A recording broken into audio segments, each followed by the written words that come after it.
talk to you at all, but I have been taking some video clips here and there, so you either will have seen them or will be seeing them shortly. We are in Hawaii. We came to the Big Island, and my best friend lives here, so we're staying with her. She has like a little mother-in-law apartment thing like at her house that we're staying in, and she lives like right on the ocean, so it's really a fantastic opportunity. This will be my 4th time here, but it's my partner's 1st time here, so we're doing a lot of things that I love to do that I want to show him, or things that he's never done before. And yesterday was a great beach day. We went up to Hapuna Beach. It was the perfect weather, and I got a lot of reading done. I'm reading the sequel to Peaches and Honey, and I just love this duology so much. It is being rebranded and republished traditionally as These Godly Lies and These Immortal Truths and These Godly Lies. I'm on the 2nd book, and I started reading it in the fall, but I didn't have the audio version, and I just haven't been able to keep up with it. And then, even though I was more than halfway through the book, I decided to just start over from the beginning because it's just taken me so long to physically read it that I was like, I will have a chance this week to finish it. So I just started it over, and I will be reading that. That is one of the books I plan to read this week. I also plan to read The Ghostwriter with my friend. We're going to buddy read it. And then I'm also going to start my reread of When the Moon Hatched. So today it's a little bit stormy and overcast, so we decided we're going to go to a beach where we can snorkel, not a beach where we're going to just like lay on the beach and sunbathe. So I probably won't be getting a lot of reading done today, but probably later this evening. But I'll definitely be taking some video clips for you guys. And right now we are just stopping at my favorite acai place to get acai bowls. It's called Basic Acai, and it's right off of the Ali'i Main Street strip in Kona. So that's what we're doing. And yeah, then we're gonna go get some snorkel gear and get ready for our beach snorkeling day.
Okay, so we woke up this morning, immediately went back to our favorite coffee place, which is that Island Corner Cafe.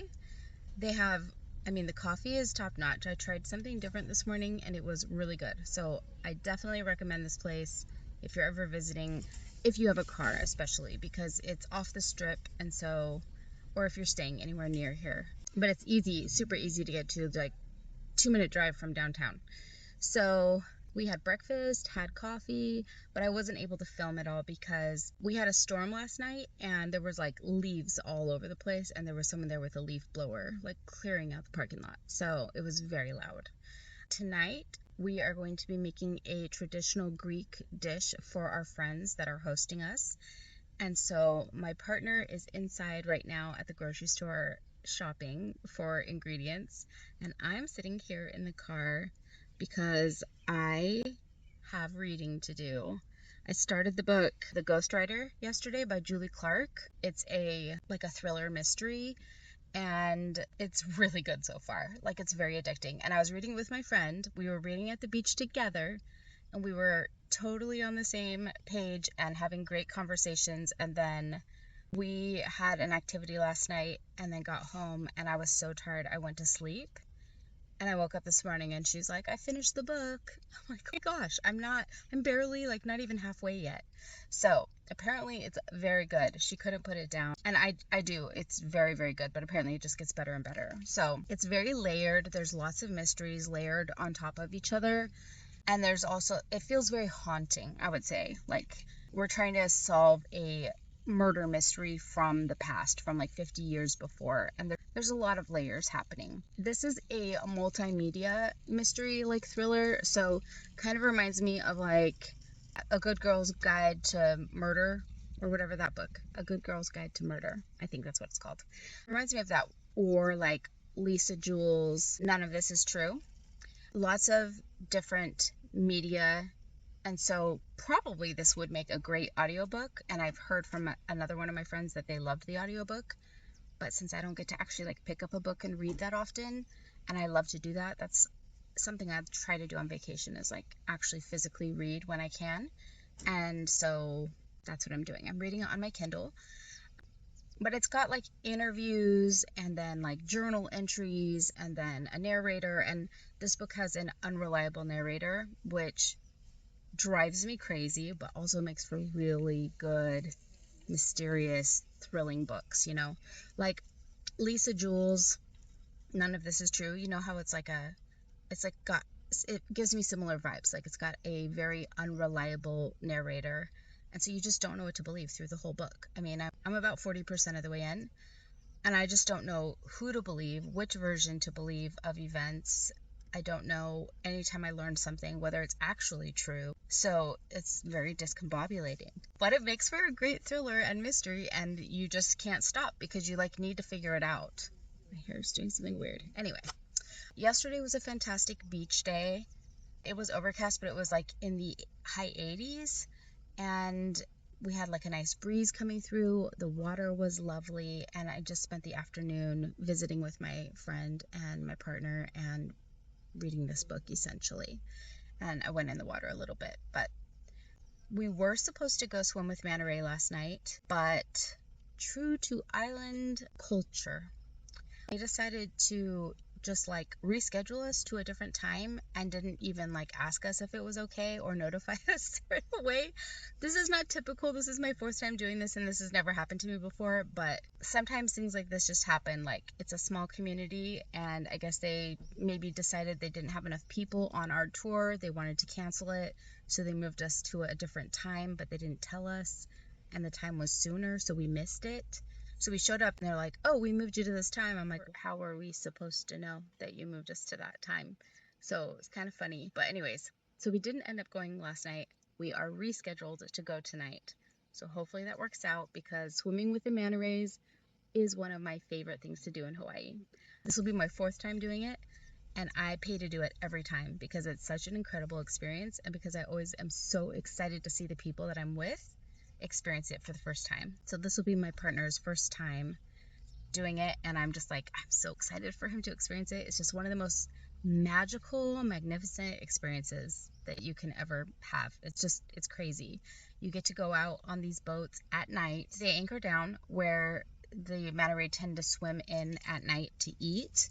And they put like a flotation device out, like a surfboard with like some handles that's been like modified. So it has like handles that you can hold on to, and you get off the boat and you swim out to this viewing area, and you hold on, so you can just float by holding on to the surfboard. And you have snorkel gear, and you just like basically float there at the top of the water with your face in the water. And they turn on fluorescent lighting that light up the, I just forgot what they're called, plankton. They're plankton, and like the other fish that the manta ray eat, they're like fluorescent in nature, so when light reflects off of them, so they turn on the fluorescent lights and it lights up all of the food, which, the manta ray's food, which brings the manta ray in to eat, and then you just get to view them. And manta ray are giant. They're like, some of them are bigger than a car, but they are gentle creatures. They call them gentle giants. They are not like aggressive at all. They're very friendly, and in fact, like a lot of other fish and marine life kind of use them to travel because they're so big. They're able to obviously travel through the ocean at much higher speeds than fish. So a lot of times they call them hitchhikers. Like they'll hitchhike, they'll kind of attach to like the mucousy like membrane surrounding the manta ray. They'll kind of like hitch on for a ride and then use the manta ray to like go at higher speeds across the water and then kind of jump off when they get to their destination. So it's a really, really cool experience. And you can't touch them. You're not supposed to touch them at all, but they're quite large. And sometimes the way they eat, they do these like spiral circles with their mouths open and just kind of like gulp all the fish in their wake. And as they're doing that, they often come up to the surface where you are, and they might brush up against you. So I've been brushed up against by a manta ray a few times, but you're not supposed to touch them and like disrupt their biome and their membranes. They're not meant to be touched by humans, but obviously you can't avoid if they touch you. But it's just it's a really cool experience. I am a huge fan of manta ray ever since the first time I did this experience, just because it's so magical, and I think they're just so beautiful, especially if they dance. Sometimes they do dances for you with like a partner. Like if there's more than one, a lot of times they'll do like a dance with each other, and it's just beautiful and stunning to watch. Nature is so cool. I love the ocean so much. So yeah, that's kind of what's going on. But I have a lot of reading to do today because I need to catch up, because my friend is dying to talk to me about this book, and because I'm dying to find out what is going to happen. So just to set up the book for you all, we are following our main character, Olivia.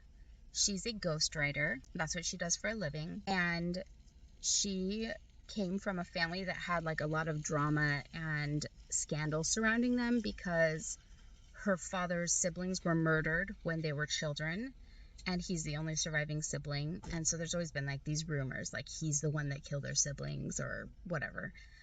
And so as she grew up, it caused like a lot of unwanted attention. So she decided to distance herself from her family so she got sent off to boarding school, and then she just like didn't come back. She stayed in Europe, and she ended up getting married and changing her name, and then she ended up getting divorced, but she just kept her married name so that she wouldn't be associated with her scandalous family. Her dad is a famous author, so not only is their family well known because of the murders, but her dad is a well-known author, and so his name is very, famous. So she also didn't want her family name to be connected to him, because it would be easy for people to make the connection and figure out who she was and who her family was. So anyways, we're fast forwarding now. She's kind of estranged herself from her family. Her mother left when she was young, and she was raised by her dad until he sent her off to boarding school in high school. And she's basically been estranged from him ever since. And now she had her own scandal surrounding her, because she's a female ghostwriter in a profession that is dominated by men, and she spoke out against some untoward things happening. And because of the misogynistic nature or like the culture of the writing industry, she basically was boycotted. And so suddenly she can't get any ghostwriting jobs. and she's really struggling. She's going to lose her house. All of these things are at stake. And she gets this request for a job to write a memoir, and like she can't afford to turn it down. And it turns out that it's her dad has requested her as the ghostwriter for his own memoir, where he is going to reveal, it's like a tell-all, like he's going to talk about the things he's never talked about, the murders that happened in his home when he was a child. And as she's doing this ghostwriting, you know, she's learning things about her father she never knew, about her mother that she never knew, about her family's legacy, about murders. Like, she's uncovering all of these things. But her dad, the catch is that her dad also is dying of dementia, and that's why he's doing this now, because he wants to get this story told before he passes away.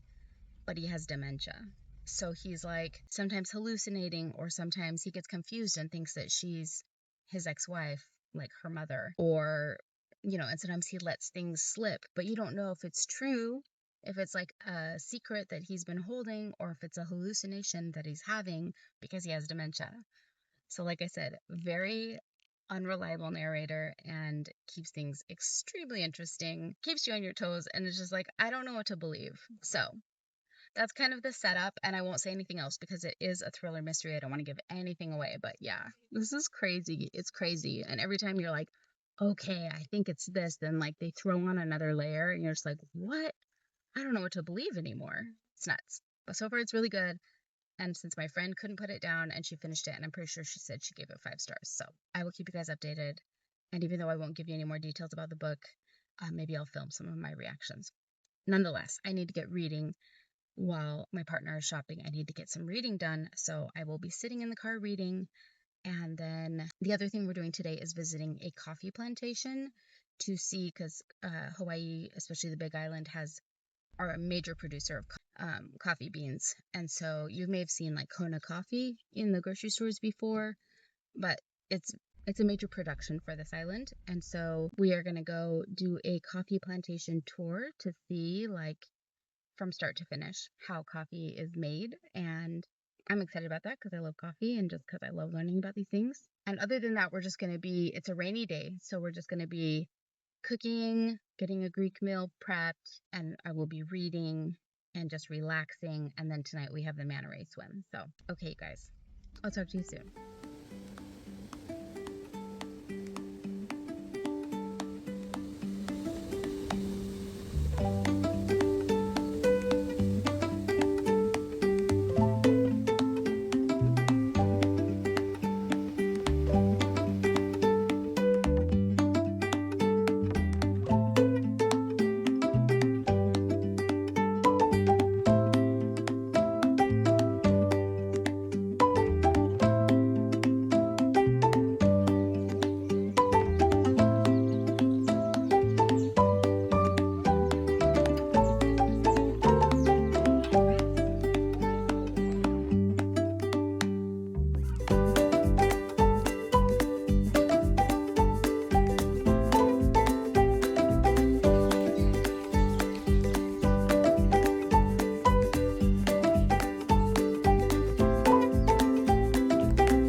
In the field, they will have one of these baskets wrapped around their waist. At the end of their coffee lane, they're going to have one of those burlap bags to transfer cherries into that bag. At the end of the day, they will bring their coffee up here to us. We will place it on a scale. We're going to weigh it out for them.